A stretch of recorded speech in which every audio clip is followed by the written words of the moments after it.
Hello everyone, welcome to our channel Pride Game. My name is Pradeep and आज का हमारा topic है quantum yield या फोटोकेमिस्ट्री का बहुत इंपॉर्टेंट टॉपिक है। तो चलिए स्टार्ट करते हैं आज का topic quantum yield. The efficiency of A photochemical reaction is often expressed in term of quantum efficiency और क्वांटम यील्ड, यानी कि जो फोटोकेमिकल रिएक्शन का जो एफिशिएंसी है वो क्वांटम एफिशिएंसी या फिर क्वांटम यील्ड से एक्सप्रेस्ड किया जाता है, which is denoted by phi. It is defined as the number of molecule reacting per quantum of light absorbed, और ये फाई से डिनोट किया जाता है तथा इसको मॉलिक्यूल का जो लाइट के जो क्वांटा है उसके साथ या फिर लाइट के एब्जॉर्बिंग क्वांटा से जब मॉलिक्यूल रिएक्ट करता है उससे इसको डिफाइन किया जाता है। ठीक है। Quantum yield is a relationship between the number of photon absorbed and number of molecule taking part in A photochemical reaction, यानी कि जो क्वांटम यील्ड है वो यह रिलेशनशिप यह फोटोन जो मॉलिक्यूल के द्वारा जो फोटोन का जो एब्जॉर्प्शन है उसको फोटोन यानी कि जो मॉलिक्यूल के द्वारा फोटोन या लाइट से जब फोटोन एब्जॉर्ब किया जाता है उसका साथ रिलेशनशिप को बताता है। ठीक है। फोटोकेमिकल रिएक्शन में जब मॉलिक्यूल लाइट से फोटोन एब्जॉर्ब करता है तो उसके साथ मॉलिक्यूल एंड फोटोन के रिलेशनशिप को क्वांटम यील्ड बताता है। ठीक है। ऐसे फाई से डिनोट किया जाता है। Phi is equal to number of molecules reacting in given time upon number of quantum of radiation absorbed in the same time। ठीक है। यानी कि number of molecule reacting given time यानी रिएक्शन के टाइम जो मॉलिक्यूल है वो तथा number of quantum radiation absorb in the same time, यानी कि जो लाइट या रेडिएशन से जो क्वांटम या क्वांटा एब्जॉर्ब होता है उसके साथ ये रिलेशनशिप को बताता है। क्या? Quantum yield. The energy absorbed per molecule of the reacting substance is called one Einstein, और जो इसके एब्जॉर्ब्ड एनर्जी है जो पर मॉलिक्यूल के लिए एब्जॉर्ब्ड एनर्जी है उसको, यानी कि जो मॉलिक्यूल है पर मॉलिक्यूल के लिए जो रिएक्टिंग सब्सटेंस है उसके लिए जो एनर्जी है उसको क्या कहते हैं? एनर्जी जो एब्जॉर्ब करता है उसको वन आइंस्टाइन। ठीक है। तो इसमें लिखा गया the energy absorb per molecule of the reacting substance is called one einstein. ठीक है। The quantum yield of the product formation, इसको इस प्रकार से डिनोट करते हैं, लिखते हैं phi is equal to number of molecules of product form upon number of einstein of radiation absorb. ठीक है। यानी कि number of molecule product form, यानी कि जब प्रोडक्ट फॉर्म होता है उतने टाइम कितने मतलब कितने नंबर में मॉलिक्यूल या प्रोडक्ट फॉर्म होते हैं, मॉलिक्यूल से प्रोडक्ट फॉर्म होते हैं, upon number of einstein of radiation absorb, यानी कि कितना रेडिएशन आइंस्टाइन रेडिएशन एब्जॉर्ब हुआ है। If the law is correct then the quantum yield should be equal to one, और ये जो लॉ है ये क्या होता है? Quantum yield it should be equal to, यानी एक के इक्वल होता है, एक के बराबर होता है। क्वांटम यील्ड दो प्रकार के होते हैं, पहला है हाई क्वांटम यील्ड एंड दूसरा low quantum yield. High quantum yield 10 to the power 6 होता है तथा low quantum yield 10 to the power 2। Reason of for low quantum yield, यानी कि जो लो क्वांटम यील्ड का बनने का कारण क्या है? ठीक है। Reason, the excited molecule may get deactivated before they form product, यानी कि जो एक्साइटेड मॉलिक्यूल्स है जब एब्जॉर्ब करता है लाइट को, जो एक्साइटेड मॉलिक्यूल है वो प्रोडक्ट बनने से पहले क्या होता है? डीएक्टिवेट होता है। ठीक है। The primary photochemical process get reverse, यानी कि जो प्राइमरी फोटोकेमिकल रिएक्शन है प्रोसेस है वो क्या है? रिजर्व होता है। Collision of excited molecule with non excited molecule collision of excited molecules with non-excited molecules take place during the reaction। यानी कि जो एक्साइटेड मॉलिक्यूल है वो जब एक्साइटेड हो जाता है मॉलिक्यूल प्राइमरी प्रोसेस में, तो वो किसके साथ, नॉन एक्साइटेड मॉलिक्यूल के साथ क्या करता है, कॉलिजन करते हैं, उसके साथ रिएक्शन करता है। ठीक है, रिएक्शन के टाइम कॉलिजन करता है। In this process the excited molecule में लूज देयर एनर्जी। ठीक है, यानी कि इस जब कोई मॉलिक्यूल एब्जॉर्ब करता है एनर्जी या लाइट, तो एक्साइटेड स्टेट में चले जाता है। एक्साइटेड स्टेट में चले जाने के पश्चात वह दूसरे नॉन एक्साइटेड मॉलिक्यूल के साथ कोलिजन करता है उस टाइम, रिएक्शन के टाइम। तथा इस प्रोसेस के टाइम जब रिएक्शन होता है, कोलिजन होता है, इस प्रोसेस के टाइम जो एक्साइटेड मॉलिक्यूल का जो एनर्जी है वो क्या हो जाता है, लॉस हो जाता है, and cause low quantum yield.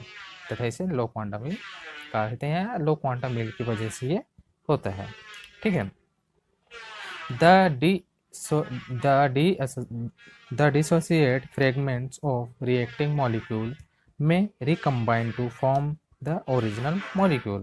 यानी कि इसके पश्चात जब एनर्जी लॉस हो जाता है तो क्या हो जाता है, वो मॉलिक्यूल डीएसोसिएट हो जाता है, यानी कि वह टूट जाता है, अलग अलग फ्रेगमेंट से बढ़ जाता है।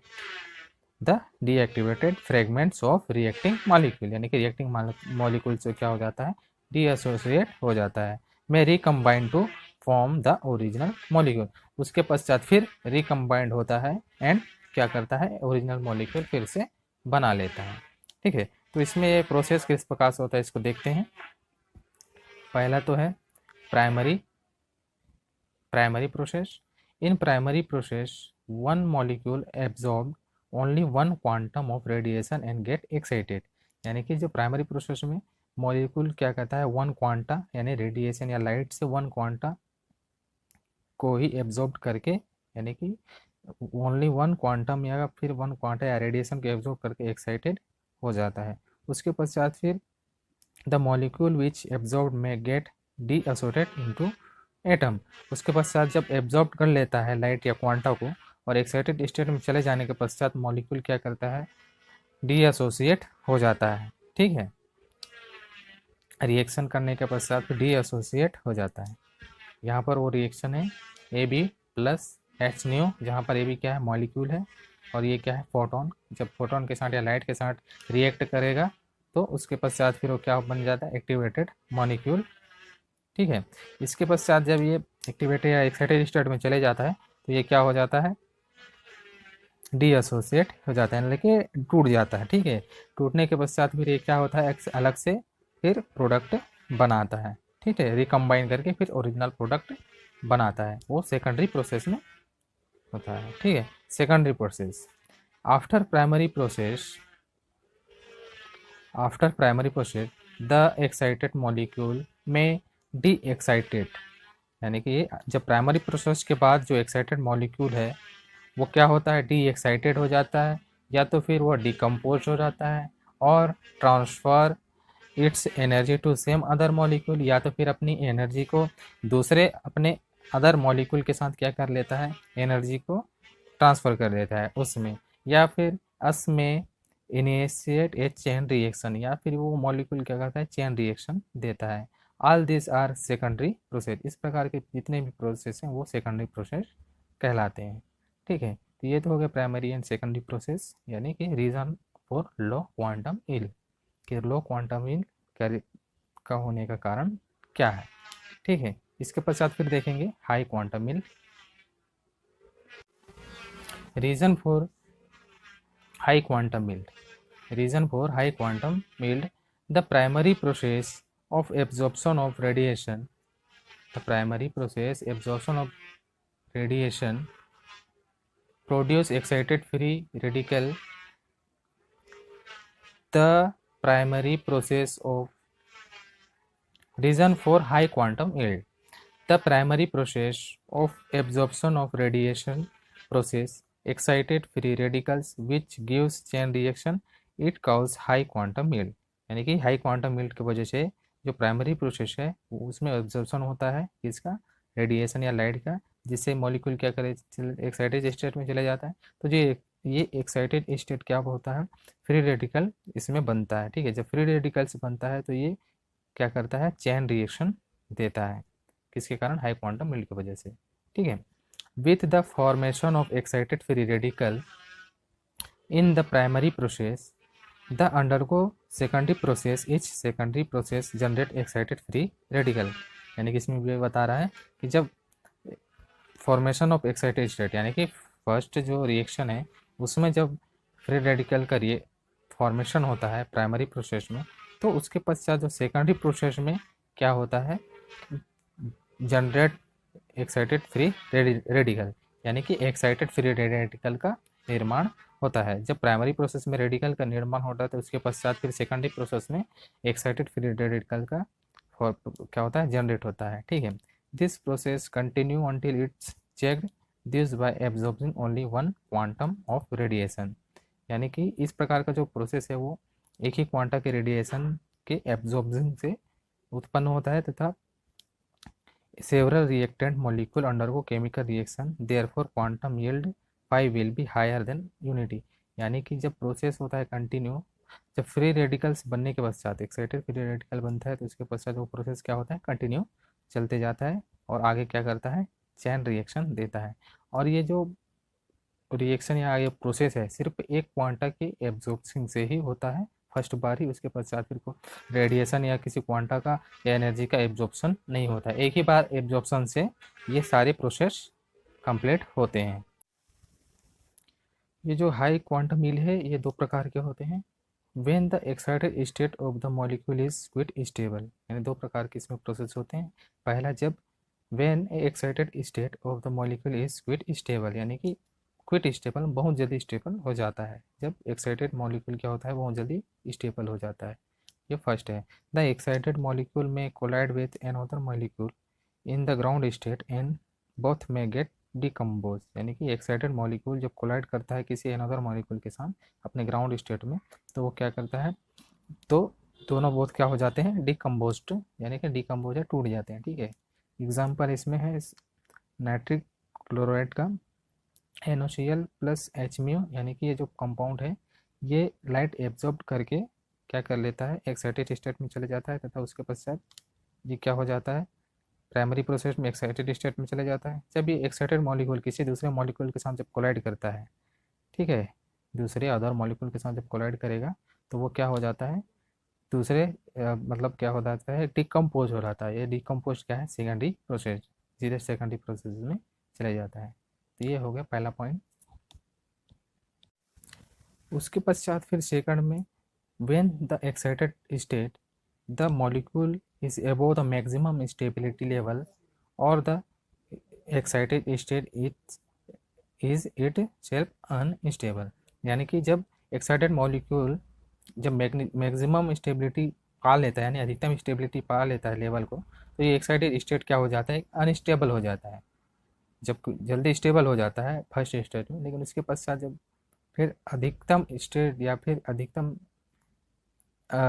स्टेबल हो जाता है, तो एक्साइटेड स्टेट में अधिकतम स्टेबल होने के पश्चात बाद में वह क्या हो जाता है, एक्साइटेड स्टेट में अपने आप ही अनस्टेबल हो जाता है। ठीक है, तो इसमें देखते हैं, the excited molecule itself dissociate into fragment which set up chain reaction. इसके पश्चात फर्स्ट हमने देखा था कि जो मॉलिक्यूल है वो अदर मॉलिक्यूल के साथ रिएक्ट करता है, जिससे क्या हो जाता है, वो डीएसोसिएट हो जाता है मॉलिक्यूल। डीएसोसिएट होने के पश्चात फिर जो वो फ्रेगमेंट या डीएसोसिएट मॉलिक्यूल फ्रेगमेंट्स हैं वो आगे क्या करता है, चेन रिएक्शन को सेटअप करता है। ठीक है, उसके पश्चात आगे चेन रिएक्शन होता है। On account of this chain reaction On account of this chain reaction, a large number of reactant molecules take part in the reaction without absorption of extra photon।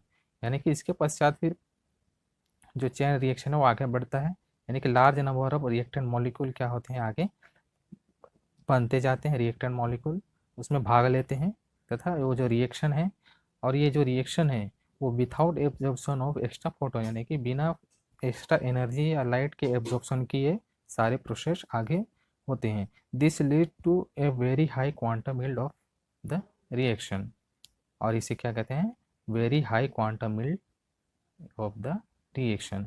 Example यहाँ पर देख लेते हैं। Example है hydrogen and chloride का।